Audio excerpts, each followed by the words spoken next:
Okay, so hey guys, it's Anayeli and Stephanie. So we had the last chapter of the book, which is chapter 7, titled Creating a Responsive Learning Environment. Sorry if you can't see it, we tried our best. So it'll be found on pages 137 to 151. Mhm.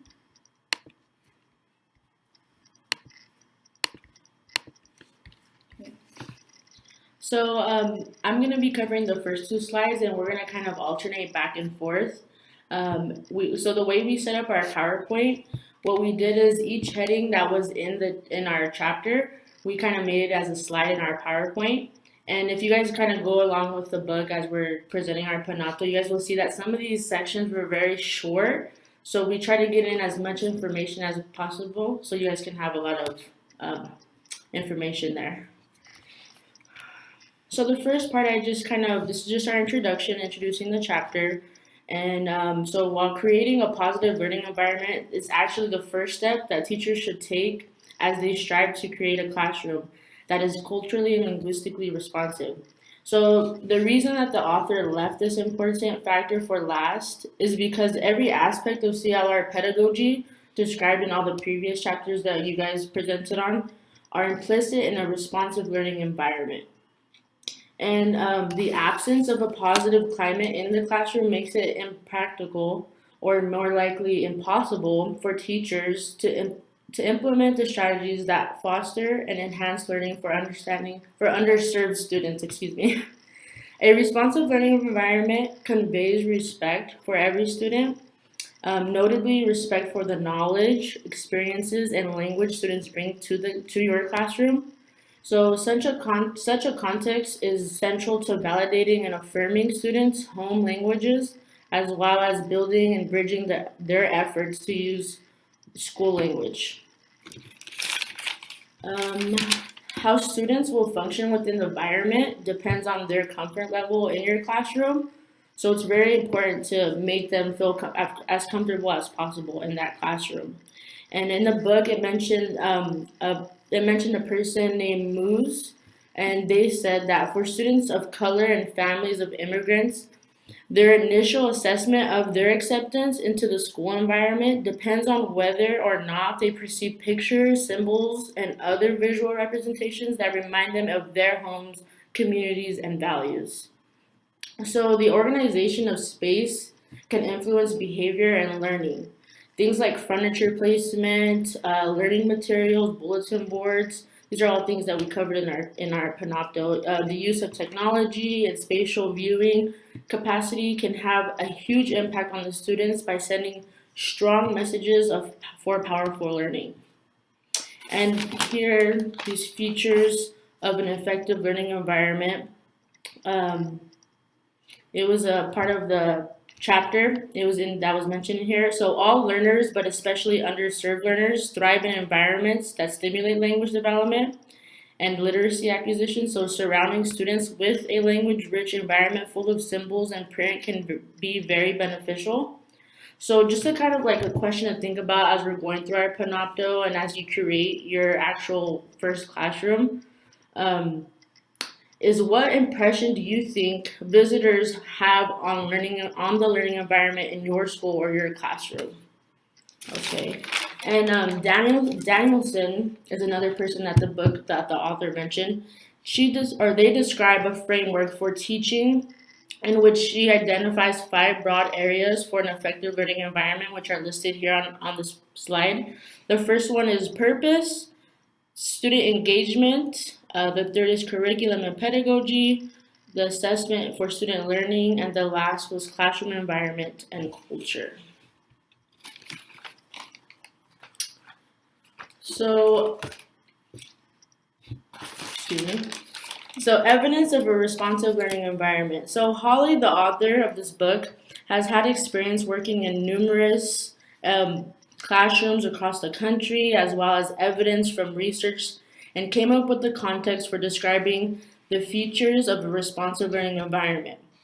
So the way they defined responsive in a responsive learning environment is that it means that which validates and affirms the students in the environment, not what remediates them.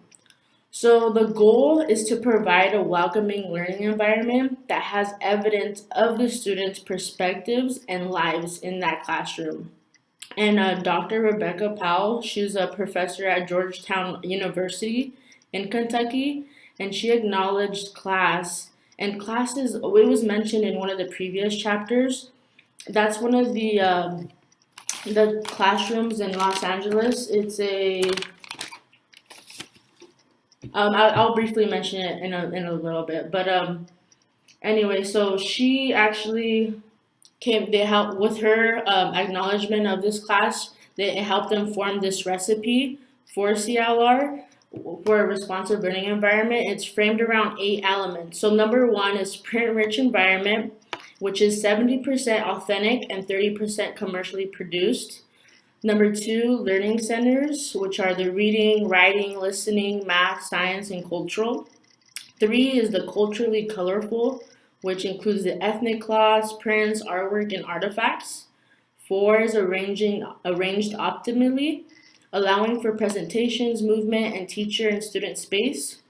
Multiple libraries is number 5, which includes the cultural, multicultural, content-specific, reading level, and signature literature. 6 is the use of technology, which is utilized and prominently displayed. 7 is the relevant bulletin boards, which is the cultural student work, current unit, current events, and content area oriented. And 8 is displayed student work and images of students, current, ample, and unit related. So these 8 ingredients that we just went over are actually part of our slides, so we're going to actually go into depth on each one of these in a minute. So these ingredients are to serve as they would for an actual recipe, meaning that in order to create the dish, the cook absolutely needs these ingredients.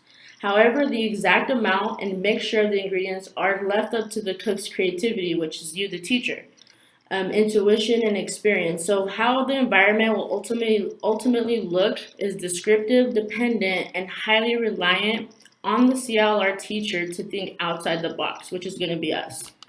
And so class was that Cultural and Language Academy of Success. It's a non-affiliated kindergarten through 8th grade charter school in Los Angeles. And that was that this class is mentioned throughout the whole book. So I thought it was pretty important to kind of bring it up again. So for the print-rich environment, students need exposure to letters and words that is provided in a word-rich environment. Also, for content-specific classrooms, the environment should be flooded with print representations of the content areas. So the students should be able to walk into the classroom and immediately know the content area or the various subjects in that classroom. And also traditional markers such as signs, symbols, characters, and word walls make significant differences for both early readers and struggling readers. So these sections are kind of short, so they won't be very explicit. So for learning centers, centers that feature culturally related speaking and listening activities are welcome additions to traditional centers, which are reading, writing, or science centers. And then audio, namely music, helps stimulate the brain. Cultural music can be used at the learning centers to set the tone and assist in learning.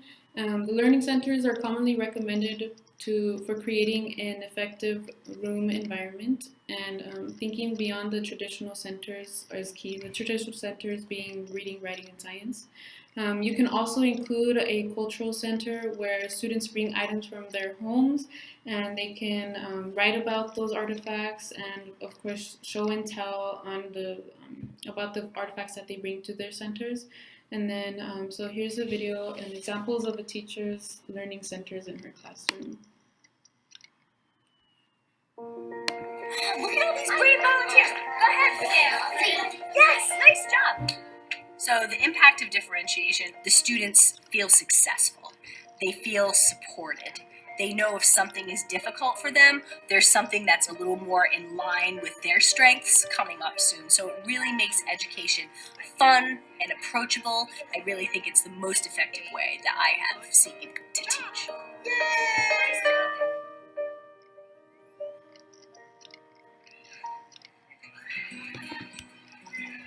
The vision and the mission of Highlander is to use innovative practice as a social catalyst. We want our kids to be able to do anything any other kid from Providence could do. We use differentiation all across the curriculum here at Highlander, and especially in the first grade. Although the content is the same, having the stations really allows me to tailor my lessons to each individual group of learners. So how the differentiation looks in my classroom, we start off with a whole group lesson. So let's get our reading glasses on. Let's get the letter part of our brains activated. This section of our curriculum, we have been looking at nonfiction texts. When we're looking at our book today, we're going to be thinking about where we can get information. And then in the phonics realm, we focused on contractions. We're taking two words, and what are we sticking them together with? Apostrophe. Yes, Karen. And then we break off into our small groups. So our yellow group is still learning how to do a lot of our literacy things. The green group is doing pretty well, but has a few things to work on still. And our blue group is hitting all the first grade standards and needs to be stretched. So our differentiation kind of takes two forms. The first is by student grouping, and the second is by modality of learning. We have 20 minutes per station, and there are 3 of the stations. The students will rotate through all 3 stations each day. So our first station for the blue group is the computer station. The students use a Google form to check in. They'll normally watch a video or carefully observe a photograph and answer some questions about that. We watched a video about how to grow a seed. We had to type in our favorite part and why. After they finish that form, they can check out an ebook. And then you could do this game of reading called Teacher Must Know How to Read. We're delivering things in a way that is visual, that is auditory, that is individual to the students through the technology. After that, she rings the bell. Clean up, switch up, first grade readers. We switch to the sort station. Our sort station is more of a physical modality. They're using their bodies, which is so important for first graders. They need to move. Kids are cutting out the words, they're gluing them down. We had a contraction game. It's fun because it's all mixed up and it had to find the right pieces. And then after we do that, we do rainbow writing. That's another way that we differentiate. If students are able to get through more work, then they have some freedom of choice. Clean it up, switch it up. The last station, we're talking to each other and learning from each other. So that's more of the social interaction type of modality. I like the teacher station the most because we get to view Miss Gallagher and we get to learn cool stuff. So take a look at the illustrations on this page, right? The content is the same, but it can be differentiated in a number of ways. My blue group, for example, they know what text is. They know what illustrations are. And so for them, I create a Venn diagram. You need to make one circle like this, and then you make another circle overlapping. Oh! For the yellow or the green group, I'm just leaving the Venn diagram out of it. We're still doing essentially the same thing, but just that piece that might be confusing to some of those students, I just leave that out for a later time. They'll get to it. All right, so clean up and meet me in the middle of the rug for writing. Nice work, first grade. Being able to move through those stations, it's just another level of helping the students learn as much as they can each year. They really feel excited when they make that growth. They're proud of themselves. They feel like they're effective learners. As a teacher, honestly, it is a lot of work, but the results that you see and the happy faces of the kids and the good feeling that you have in the classroom is worth it.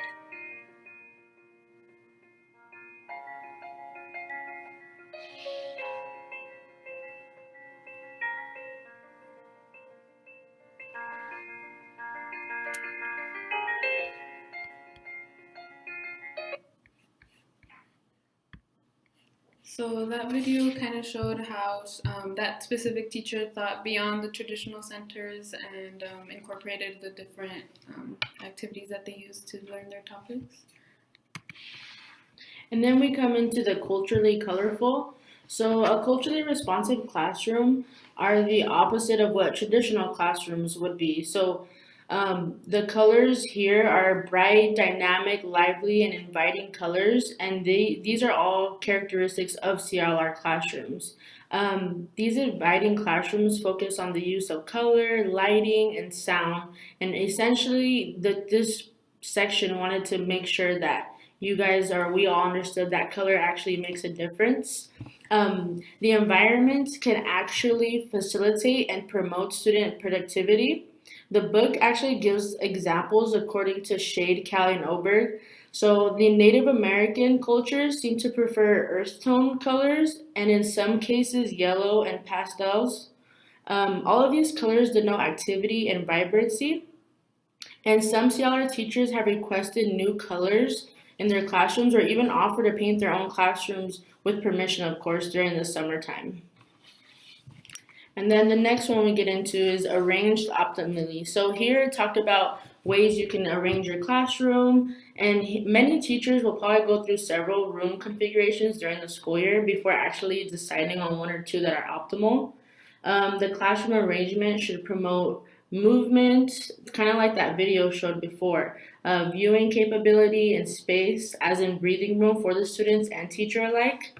Research suggests, in addition to spatial accommodation, for collaborative groups, it is also just as important to have space where the students can connect individually with the teacher.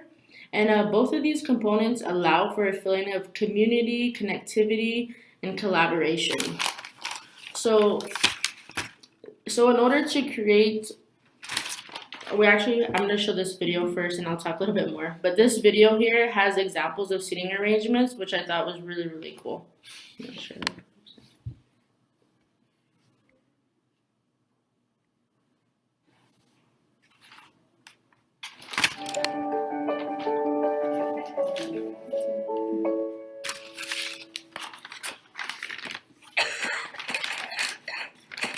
Undeniable. Hello and welcome to Teachings in Education, Classroom Seating Arrangement Styles. Numerous seating arrangement styles are available to educators. The first style arrangement is called the traditional. You'll see this arrangement from kindergarten all the way up to college level classes. The teacher's desk is located in the front of the room. The desks are arranged in simple rows and columns, and students are facing the teacher and the whiteboard. The teachers move up and down the rows of the desks. Students are able to work independently, as this arrangement isn't suited for group work. Use this arrangement when giving your students exams and other types of assessments. Teachers are able to keep an eye on all students. Teachers mostly use direct instruction, which can lead to student boredom if used too often. So to summarize, it's good for staying on task, great for giving exams. Teachers easily supervise students, but it is not student-centered, and that can lead to less paying attention.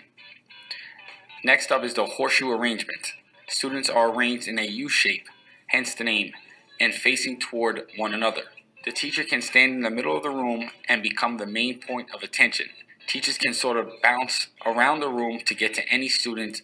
The arrangement is much more suited for discussions as opposed to the traditional model. The open space is a place for presenters to take center stage and engage with the audience. The open space and use it for activities and to get students moving.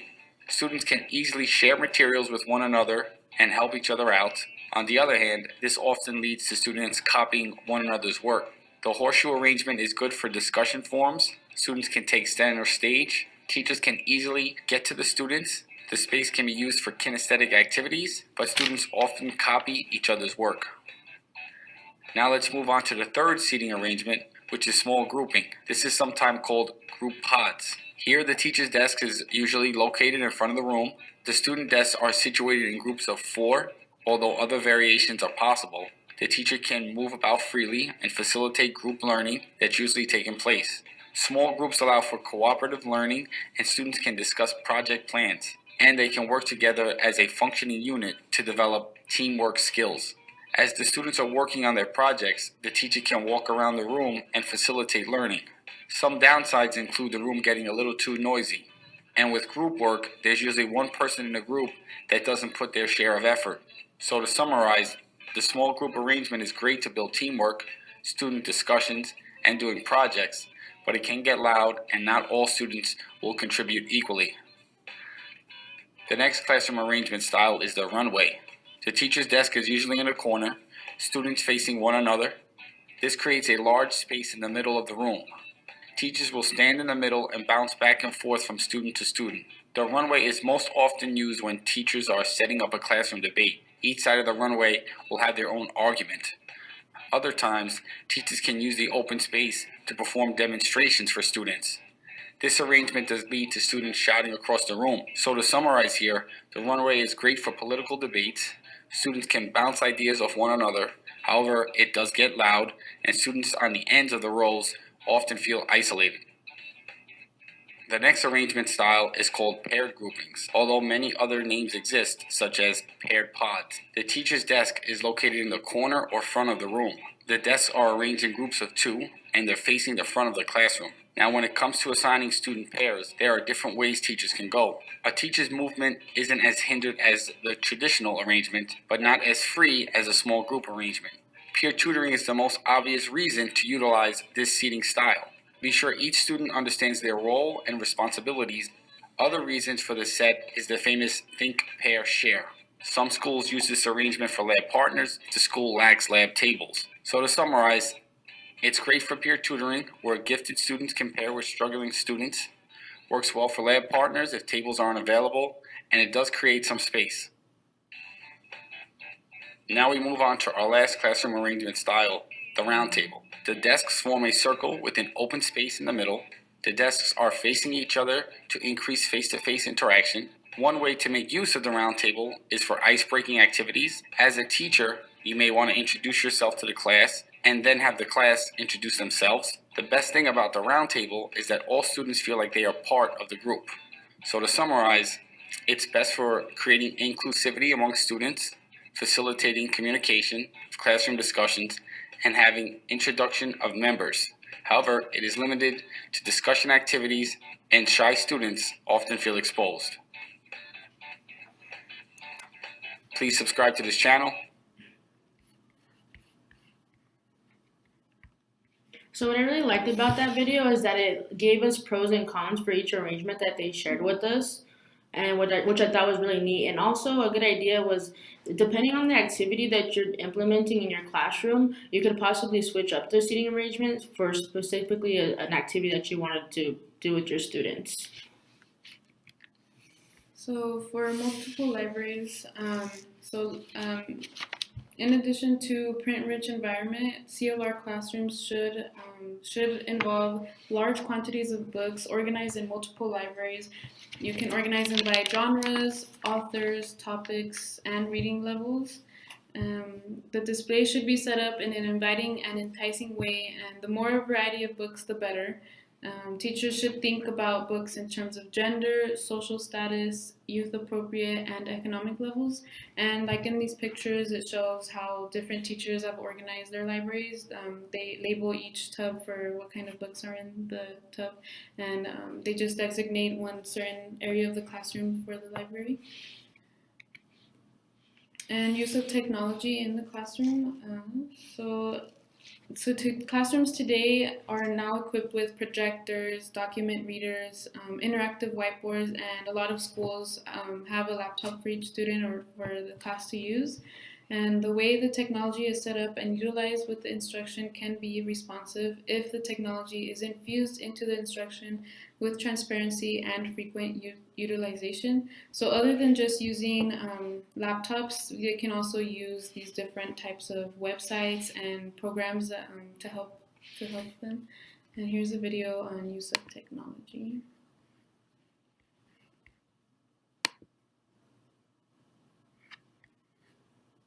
I think technology is crucial in elementary school because technology is all around us. It can help save lives, discover other planets. We're even using technology for this video. Technology is incredibly important for all of our students here at Milton Hershey School. And on an iPad, you can take pictures. I've learned math. I've learned spelling. TECHNOLOGY. Technology. Kids are using technology here in this building to create experiences that can solidify the learning experience. And it's helping our students solve problems that we didn't even know exist. I've taken apart a robot and restructured it at home. The power of technology is limitless. And I think if we're able to take that limitless potential and put it in the hands of our students, then they and their ideas become limitless. Elementary students coding and learning valuable skills on how to solve problems and design things to solve real-life problems using 3D printers and using all sorts of different technology to do that. In science, we're learning our units about technology, RAM programmers, the motherboard. Technology is enhancing the learning experience and customizing learning so that we can build upon students' strengths and address their weaknesses. It's leveling the playing field and helping all students of all different abilities to be able to learn in effective ways, in the ways that work best for them.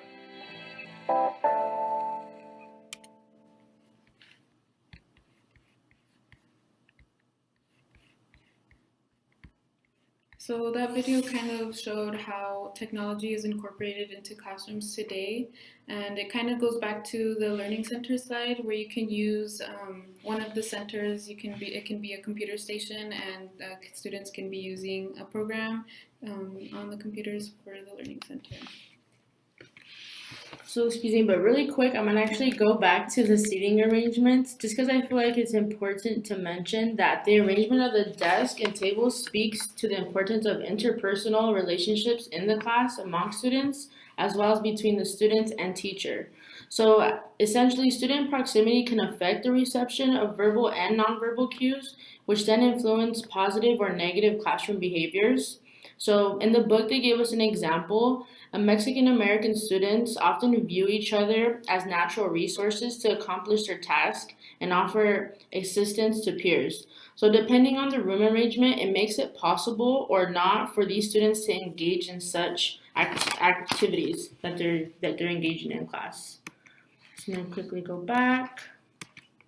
So relevant bulletin board. So the book mentioned having a twofold bulletin board, and that's just a bulletin board with two sections. So one section, they wanted the bulletin board to be connected to the current lesson or content that's being covered in your classroom. And the second one they wanted was that the bulletin board needed to relate to the overall theme of the lesson. So after these two bulletin boards, the range of bulletin boards is wide and open. An important responsive key and a way to draw in students is to implement youth culture. So here are these pictures. The first bulletin board is a diversity bulletin board, which I really thought connected well with our chapter and just culturally responsive in general. And then the second one shows a math information wall, which there holds up. It has like a manila envelope, and inside is work for the students, which I thought was really neat. And then we get into displayed student work and images of students. So CLR promotes student work everywhere. So class recommends that student work should be exchanged every 3 weeks, so that way you don't have really outdated material in your classroom. Something that's more relevant and meaningful to your classroom, to your students. Displayed work should be exemplary in nature, but not exclusionary. So you don't want to just post the best work of your students. You want to be able to include everybody and give everybody that shine, that light in the classroom. Some students may, for whatever reason, not reach exemplary. So displaying student work in a way that highlights the less than exemplary levels is key. You want to make sure you're able to include all your students and give them that warm feeling that comes when they see their work displayed in their classroom. And here also the pictures is just a student work that they posted on students, which I thought was really neat. And then the bottom picture here, you can kind of see that these pictures, are not the best, but I like how the teacher still put them out, and she's displaying them, the teacher's displaying them for the students to be able to see and feel proud of their work.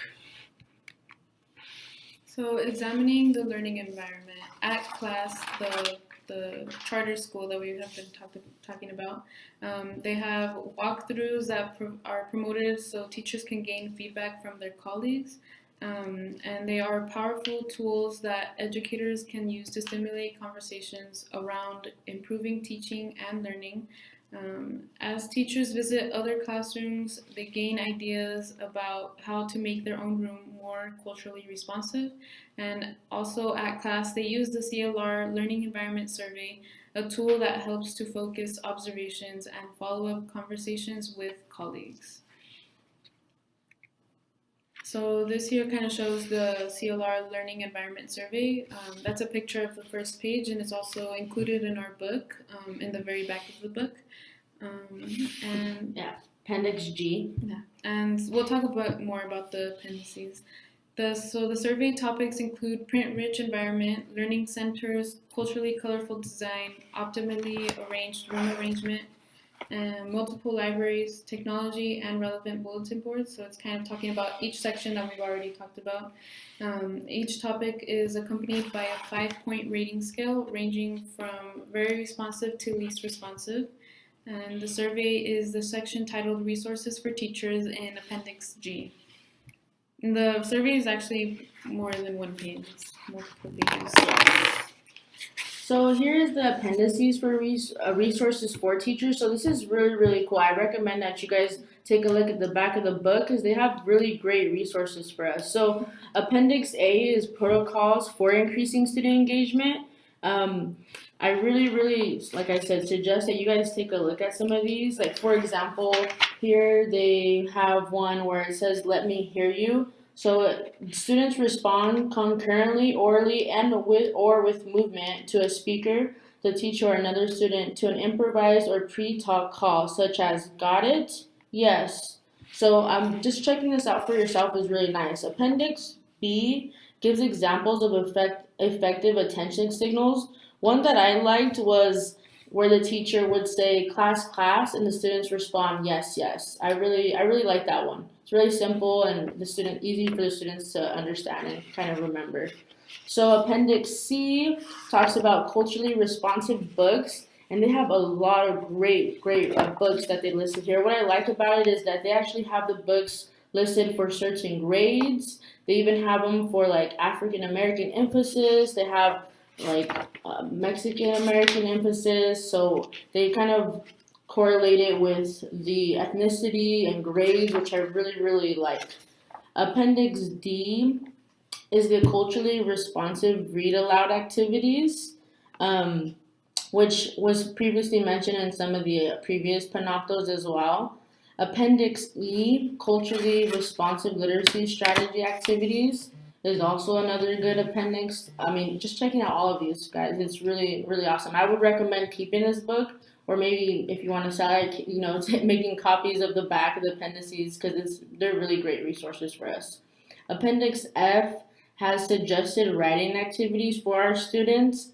And then the last appendix was that CLR Learning Environment Survey that we talked about briefly, which really helps. Like they said, it kind of engages when you're following up with your colleagues and kind of getting feedback. It kind of focuses your guys' conversation, so there's not like random things that talked about, but it kind of helps you focus in and stay in control of your collaboration with each other.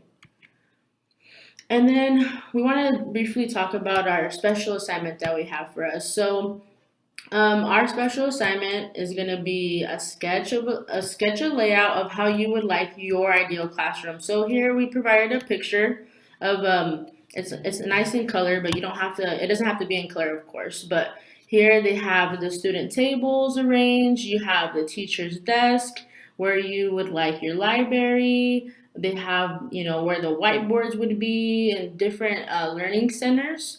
So what we are hoping is that you guys go ahead and do a quick sketch of how you would like your classroom to be. Requirements would be what grade level you would want this classroom for, and just labeling like how the picture shows of all the different things or furniture and stuff that you arrange in your classroom. So for the summary of our chapter, so the impact of the learning environment is about making positive first impressions with the students. Several elements constitute an exemplary CLR learning environment, or what class calls the recipe of success.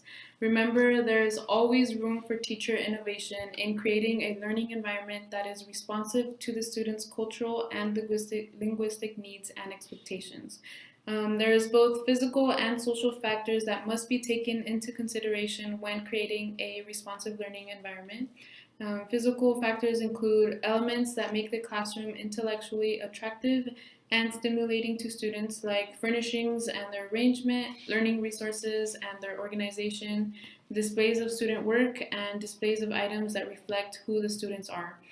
Some social factors include fair and clear procedures for classroom behavior, teacher use of fair and equitable strategies that support student learning, and activities that foster communication and self-sufficiency. So really quick, we could just mention the 2 questions that we have for you guys. So, well, one of them is going to be to summarize, right? And this summary slide will help with that there. And actually, I would recommend looking through this chapter that we have. It's a really great chapter. Not too long. Yes, it's not too long at all, so it won't take a lot of your time. And actually, check out the appendices, like I mentioned before. They're really, really great. So one of the questions was to list the 8 ingredients for the recipe of the responsive learning environment, and they're mentioned in the first pages of the book. And we also listed them out.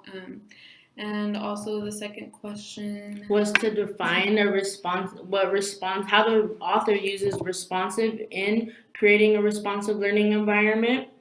And yeah, I think that sums up our chapter 7. And I mean, we are glad that we had the privilege to do this chapter. It was really fun, and I hope you guys enjoyed it. Thank you for hanging in there. Thank you very much.